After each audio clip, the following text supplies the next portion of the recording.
Good morning, everyone. I hope your week is off to a great start.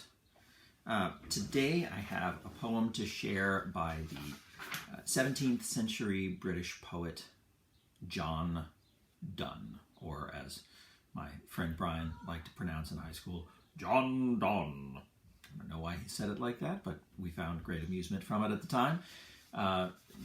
John Donne was not just a poet, he was a writer and a clergyman as well. And when he wrote this poem, he was the Dean of St. Paul's, which is a major church in London, and so that was a big honor for him. It was an appointment that was technically a royal appointment. So again, very important role in the Anglican Church and a big honor for him. When he wrote the poem that I'm going to read today, London was in the midst of a plague, an epidemic of spotted fever. And particularly in the second half of 1624, casualties were especially high in London that year. And in fact, John Donne came down with the spotted fever himself. And he ended up isolated in his attic room, very little human interaction.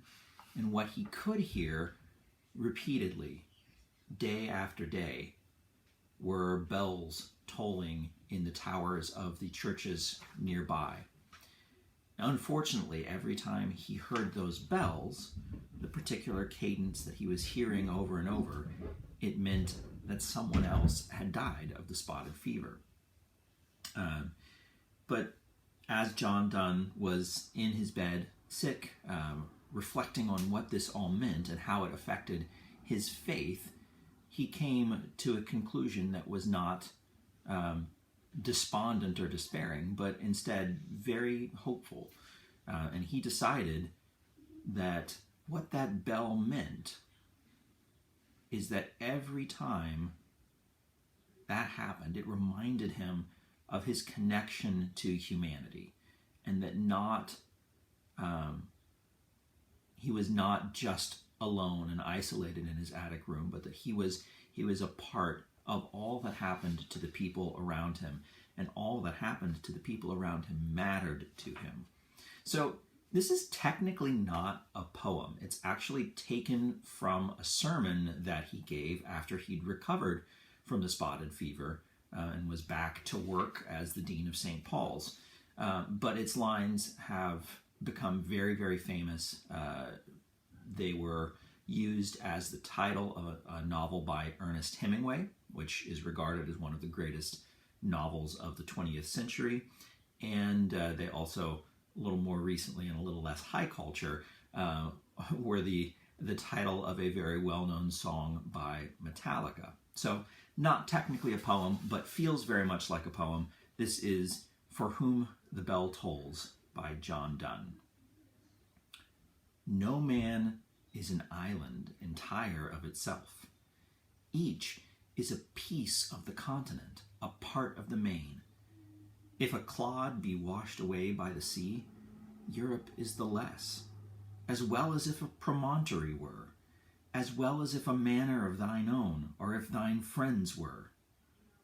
Each man's death diminishes me, for I am involved in mankind. Therefore, send not to know for whom the bell tolls. It tolls for thee.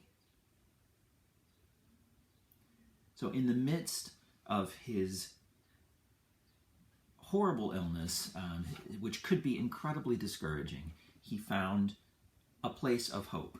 He found the realization that we are all in this together, as Mr. Gould has said time and time again. And I think we can still take a lot of strength and encouragement from John Donne's words today. None of us are islands, even when we're staying at home and we may feel isolated. We are a part of a larger whole. And anything that happens to diminish any one of us diminishes all of us. Because we're a community. almost like a living organism.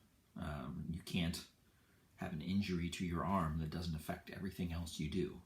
So I think in difficult times, it's easy to get discouraged, but the connections that we have to each other help keep us strong and help keep us hopeful. And so I'm really glad that I have John Donne's words in times like this to inspire me, and I hope that they provided a little bit of inspiration for you. So once again, that was For Whom the Bell Tolls by John Donne. Thanks, everybody.